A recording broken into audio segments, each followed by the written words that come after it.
Estamos viviendo un tiempo electoral en que los candidatos están prodigando toda suerte de propuestas, de promesas electorales, especialmente en materia económica.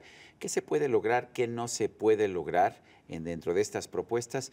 Vamos a preguntarle a Jorge Suárez Vélez. Él es analista financiero internacional, es columnista también del periódico Reforma. Jorge Suárez, gracias por estar con nosotros como en otras ocasiones.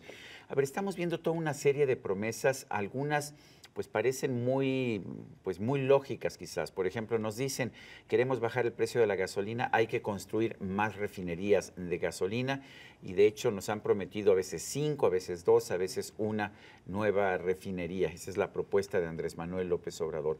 ¿Tiene sentido? ¿Esa es la forma de bajar el precio de la gasolina? No tiene sentido en lo absoluto, porque en cualquier país del mundo, tenga o no refinerías, la gasolina va a reflejar el precio internacional del petróleo.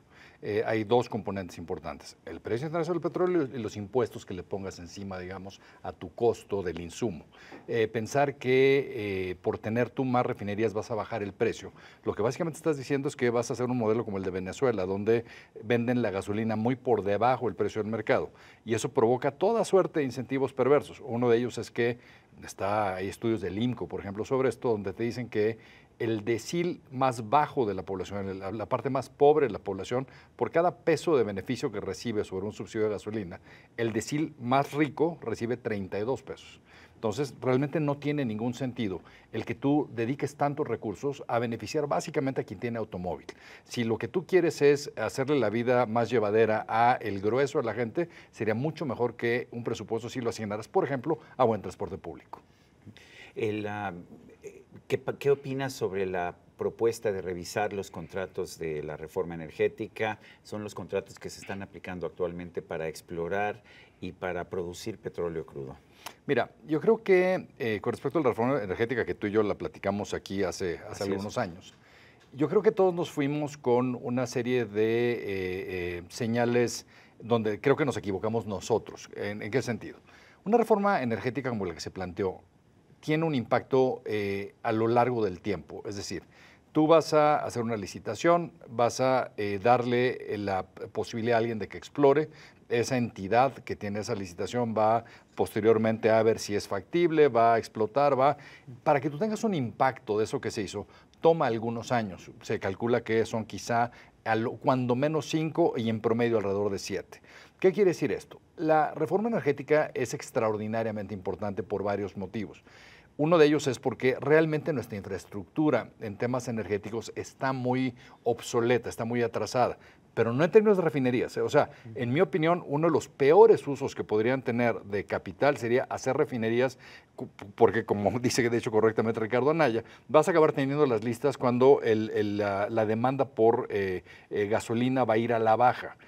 Porque estamos viendo este crecimiento fuerte de los automóviles eléctricos. ¿Dónde sí necesitamos mucha inversión? Sí, en exploración, explotación, en aguas profundas, en aguas someras, en tratar de recuperar algunos yacimientos que están prácticamente agotados como Cantarell, pero también en gasoductos. Pero a ver, dice Andrés Manuel López Obrador que es mejor no invertir en petróleo crudo, que el petróleo hay que guardarlo y que lo que hay que hacer es invertir en refinerías para vender más gasolina, bajar el precio, pero no exportar petróleo crudo. ¿Tiene sentido esto? No tiene ningún sentido, y una de las razones por las que tiene todavía menos sentido es porque yo creo que tenemos que pensar que los combustibles fósiles tienen una esperanza de vida, digamos, en los mercados internacionales que empieza a ser cada vez más cuestionada.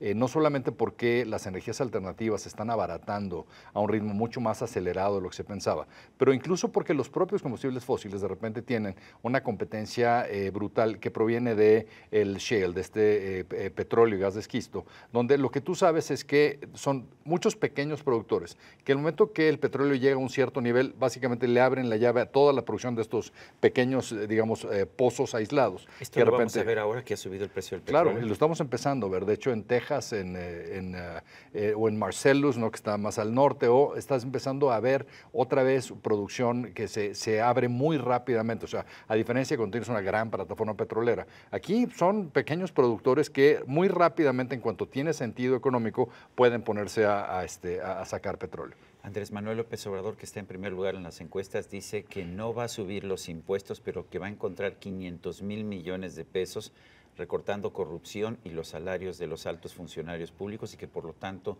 va a poder incrementar la inversión pública sin tener que subir impuestos? Ninguna de las dos tiene sentido por una razón. ¿Tú sabes dónde está el fondo de corrupción? ¿Dónde está invertido? ¿Dónde está guardado? Pues yo no. O sea, la corrupción no es así como que ahí está y ahora la voy a usar para otra cosa, ¿me explico? O sea, son una serie de procesos que se dan en diferentes contratos públicos, en diferentes procesos, pero no es como que de repente tú los puedes agarrar para gastarlos, ¿me explico? O sea, no tiene nada que ver una cosa con la otra. Entonces, primero, por ahí no lo vas a poder financiar. Segundo, lo que sí sabemos es que, bueno, en cuanto a bajar sueldos de funcionarios, o sea, si lo quieres combatir corrupción, lo que tienes que subir los sueldos, de tal forma que atraigas a capital humano de altísima calidad y no tenga ninguna tentación de estar sacando dinero en ningún otro lado más que de estar recibiendo una compensación que es atractiva. Ahora, por el otro lado, lo que sabemos es que te está proponiendo duplicar pensiones a adultos mayores, financiar una especie de pensión para jóvenes que no estudian y no trabajan, lo cual todo políticamente puede tener mucho sentido. Pero compra votos, ¿no? Y compra votos, pero el financiamiento de eso es muy complicado. Y yo no me explico cómo lo podrías hacer sin subir impuestos. Y hay una todavía más importante, o no más importante, pero que te dice mucho. Te dice también que quiere ponerle precios de garantía al maíz. Entonces, a ver, vas a poner precios de garantía al maíz. Yo no entiendo cuál es la lógica de no querer importar nada de maíz. O sea, para consumo humano somos autosuficientes. Importamos para consumo animal. Así es. ¿Cómo compites con un país que tiene enormes planicies para producir granos, tiene mucho acceso a agua? No ves un trabajador ser humano en ninguna de estas planicies nunca, son unas máquinas enormes conectadas a satélite que están sabiendo exactamente cómo optimizar el uso. O sea, producen muy barato estos granos. Y no te limitan la propiedad de la tierra al tamaño de 100 hectáreas. Exacto, son grandes extensiones, tienen economías de escala brutales. Yo no entiendo por qué no beneficiarte de que ellos lo produzcan muy barato. Si a cambio de eso nosotros exportamos aguacates o hortalizas y nuestra balanza agropecuaria es superavitaria, o sea, exportamos más de lo que importamos. Entonces, ¿por qué no vender aquellas cosas donde tenemos una ventaja comparativa y compramos aquellas donde ellos la tienen? Cuando además sabemos que para consumo humano sí somos autosuficientes. Ahora, entonces te dice, vamos a subsidiar el maíz. O sea, vas a dar un precio garantido, o sea, vas a comprarlo más caro, digamos, y entonces, ¿qué vas a subir el precio de la tortilla? Ah, no, pues ¿cómo va a subir el precio de la tortilla? Entonces, seguramente lo que están pensando es que ahora vas a subsidiar la tortilla también. Entonces, vas a subsidiar arriba y abajo. Y eso lo vas a hacer sin incrementar impuestos. ¿Cómo lo haces? O sea, ¿cómo financias todo esto sin tener que recurrir a incrementar impuestos por mucho que reduzcas corrupción o por mucho que fueras eficiente en el uso del gasto público? ¿Qué opinas del nuevo aeropuerto internacional de la Ciudad de México? ¿Se puede reemplazar con 2 aeropuertos? Mira, no sé si tú alguna vez has volado desde fuera de México un 16 de septiembre, pero yo que he tenido varias veces la misma experiencia, no te dejan entrar a la Ciudad de México el 16 de septiembre. Porque están volando aviones militares. Exacto, están volando aviones militares de Santa Lucía. Los dos trayectos son cruzados, o sea, no entiendo cómo se podría hacer. Lo otro es que vas a tener 2 aeropuertos que tienen 40 kilómetros de distancia entre ellos. O sea, si llegas a uno para irte al otro, pues es casi como otro vuelo lo que te va a tomar por tierra en un tráfico como el de la Ciudad de México. Siguiente. Tú viajas mucho, al igual que yo. He estado yo yendo mucho a Monterrey, por ejemplo. En todos los viajes que he hecho a Monterrey, nunca he logrado venir de regreso a la Ciudad de México y llegar a tiempo. O sea, siempre el problema es que está saturado el aeropuerto de la Ciudad de México, o sea, no te dejan salir de Monterrey. Entonces, o sea, esto urge y sí es un cuello de botella muy importante que tiene un impacto económico fuerte hacia muchos sectores. Lo otro también que es un hecho es que, porque te dicen, oye, es que el nuevo se va a hundir. Oye, ¿ya vieron el viejo? O sea, si tú llegas por la llegada internacional, ahora tienes que subir una rampita así donde no hay escaleras ni nada, que es por el hundimiento del aeropuerto. O sea, este lleva 50 años hundiéndose. O sea, lo que tú esperarías es que el nuevo, si bien puede estar sujeto al mismo problema de subsuelo, pues tendrás una mejor ingeniería y tendrás un mejor proceso para tener quizá otros 50 años de este aeropuerto. Pero es indispensable y lo que sabes también es que es una inversión muy considerable, muy importante, que sí genera mucha inversión adicional. Incluso, por ejemplo, en términos de aviones en carga, en términos de poder hacer que este aeropuerto sea un hub importante para aerolíneas desde de carga como comerciales de pasajeros. Como el aeropuerto de Panamá, que el aeropuerto de Panamá maneja 4 veces la población de Panamá, el nuestro maneja pues una cuarta parte de la población de México. Absolutamente, y lo que hemos visto es que mucho de este negocio, mucha de esta infraestructura, la hemos perdido básicamente por este aeropuerto. Entonces, sí es oportuno y sí es relevante que esta inversión se haga, y sí urge pensar en un aeropuerto que puede tener más capacidad de crecimiento, porque tenemos una economía que, nos guste o no, la critiquemos o no, no haya crecido lo suficiente, lo que quieras, pero es una economía que es mucho más grande hoy que antes y que tiene un componente comercio internacional extraordinariamente relevante que requiere de este tipo de infraestructura urgentemente. Sé que hablamos del caso del maíz, pero ¿qué opinas de la autosuficiencia alimentaria o de la autosuficiencia en cualquier tipo de producto? Me parece absurdo. O sea, yo creo que es un tipo de discurso que oíamos mucho en los 70. O sea, ¿qué ha pasado entonces para acá? Luis Echeverría, claro. Lo que ha pasado entonces para acá es que la economía se ha globalizado. ¿Qué quiere decir que se globalice? Lo que quiere decir básicamente es que cada país puede especializarse en producir aquellas cosas donde tiene una ventaja relativa contra los demás.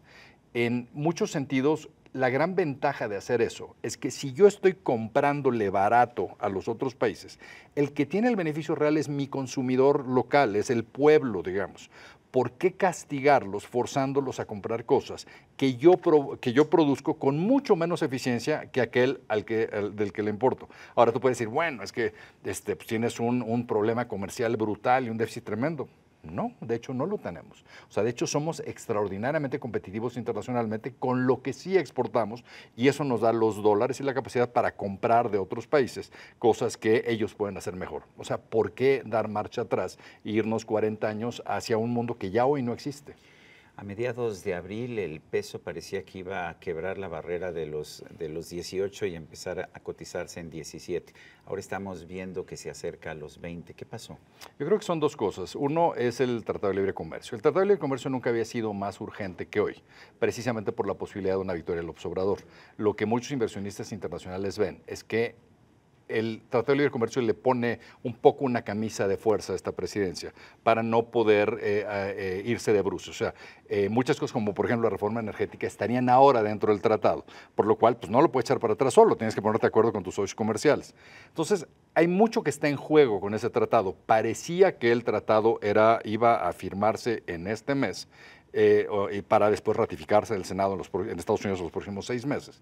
Y eso estaba dando enorme tranquilidad. Ahora eso está en veremos, y simultáneamente está despertando la comunidad financiera internacional al riesgo de López Obrador. Yo creo que algo que nos ha afectado ahí es que hay muy pocos mexicanos en áreas de análisis latinoamericanas de bancos en Estados Unidos, lo cual hace que le entienden poco al tema político, pero hoy que están empezando a meterse más, empiezan a entender los riesgos. Y ha pasado cosas como, por ejemplo, no sé si viste lo que sacó Moody's, que pasaron de una posición negativa a una neutral. Y eso, de hecho, la campaña, el López Obrador la interpretó como que ves, la confianza que nos tienen. Claro. Expresamente la opinión dice, siempre y cuando no haya quien, por ejemplo, eche atrás reformas, en el momento que eso ocurriera, van a bajar en la calificación de México. Jorge Suárez Vélez, gracias por esta conversación. Sergio. Y a usted, amigo televidente, que hace posible este programa, se lo agradezco también. Esto es todo por hoy, pero no se le olvide. Nos vemos la próxima.